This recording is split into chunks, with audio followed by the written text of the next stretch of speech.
Praise the Lord. आज church of Calvary में सुबह गया था और मैं वापस अभी आया और ये सेम ड्रेस है। और उसमें एक्चुअली आपको पहले से भी बताया था कि आज टेस्ट था बुक ऑफ आइज़ाया और बुक ऑफ रोमन्स का। और इसमें टोटल 100 क्वेश्चंस थे। तो 4 बजे कंप्लीट हुआ, मतलब लंच भी हुआ, सारा हुआ। और मतलब 2 दिन का गैप के बाद एक एक वीडियो डाल रहा था, क्योंकि मैं शायद लास्ट टाइम 45 से 66 20 चैप्टर कंप्लीट करके मैंने एक वीडियो डाला पिछली बार। ये आइजाया का पढ़ना था। क्वेश्चंस थोड़े डिफ़िकल्ट थे, क्योंकि सवाल ऐसे पूछे गए कि इस चैप्टर से क्या लॉर्ड क्या कहना चाहते थे, इस चैप्टर में क्या बताया गया, ये कौन सा चैप्टर था, 56 चैप्टर था, 23 चैप्टर था। तो ये थोड़ा डिफ़िकल्ट हो जाता है उससे। शायद वो भी हमें याद करने होंगे, क्योंकि क्वेश्चन तो सभी के लिए है। आज का जो संडे सर्विस था उसमें सुरेंद्र भाई ने ये कहा, मतलब टॉपिक ये था कि द विजन्स ऑफ लाइफ। तो उसमें जोसेफ का बताया गया। जैसे जोसेफ, उसके भाई लोग उन्हें बहुत हेट करते थे, प्रेम तो नहीं करते थे। हेट क्यों करते थे आपको तो पता ही है। उनके जो जोसेफ के जो पिता जो है ना, वो मतलब जोसेफ से बहुत ज़्यादा लगाव में थे। और वो क्या कहते थे, जो जोसेफ है वो अपने भाइयों को और अपने पिताजी को सभी से ये बोलता फिरता था कि मेरे को विजन मिलते हैं।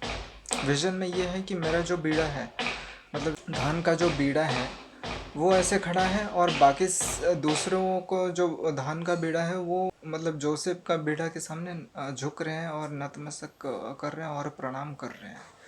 तो ये देख के मतलब ये उसने उसके पापा से भी कहा। जोसेफ के पापा कौन थे? जेकब।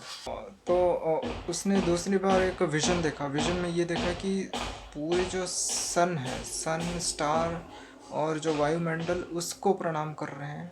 और ये उनके पिताजी को बोल रहे, सभी को बोल रहे हैं। और उसके पिताजी उसको डांट रहे हैं कि तेरी हिम्मत कैसे हुई, हम तेरे सामने झुकेंगे क्यों? ये सब बताएंगे। और उसके भाई लोग उसको हेट करते थे, तो आपको पता है उसका क्या अंजाम हुआ। वो उसके भाई लोग उसको बुलाए और वो अच्छे मन से आया। जोसेफ एक बार अच्छे मन से आया। वो जा रहा था शायद शीप ये लेने, या बहुत दूर पहाड़ों में गया था। तो उसको आपको पता ही है, उन्होंने गड्ढा में उसको डाल दिया।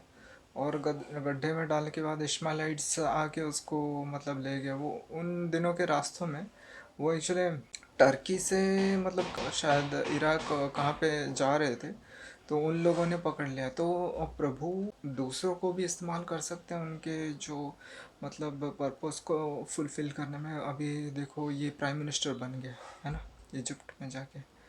और तो ये सब बताएंगे। और वो जब गड्ढे में गिरा था ना जोसेफ, और वो घबराया नहीं। और वो उसमें उसने तो विजन में तो ये देखा था कि वो बाकी सब उसके भाई लोग और उसके जो पिताजी उसको झुक रहे हैं, तो वो घबराया नहीं।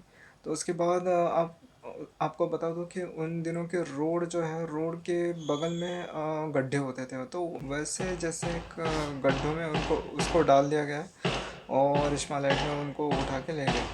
तो ये सब बताया गया। और ये था विजन के बारे में। अगर आपको विजन मिलता है तो आप घबराइए नहीं, और उसी में मतलब अटल रहिए। और अब्राहम को देखिए, अब्राहम को भी लॉर्ड ने बताया था। और कितने दिनों बाद उसको मतलब संतान होगा बोला गया, 100 साल बाद। तो मतलब उसको एक विज़न दिया गया, शायद उसके 100 साल बाद उसको मतलब वो विज़न पूरा होगा। हम तो एक दिन में 2 दिन में विज़न कुछ मिलता है तो, और बीच में कुछ अड़चन हो जाता है, कुछ तकलीफ़ हो जाता है, तो हम हार मान जाते हैं, है ना।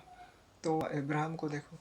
तो ये सब बताया गया। मतलब विजन जो है अगर आपको मिलता है वो अच्छी बात है, और अगर नहीं भी तो आपकी जो पीढ़ी, नेक्स्ट पीढ़ी है, उनको भी मिल सकता है। और विजन जो है वो सही में फुलफ़िल हो सकता है। और नोआ को जो विजन मिला था जहाज़ बनाने का, उसने विजन मतलब बनाया, किसी को ना सुना, उसको कितने लोग टोके होंगे।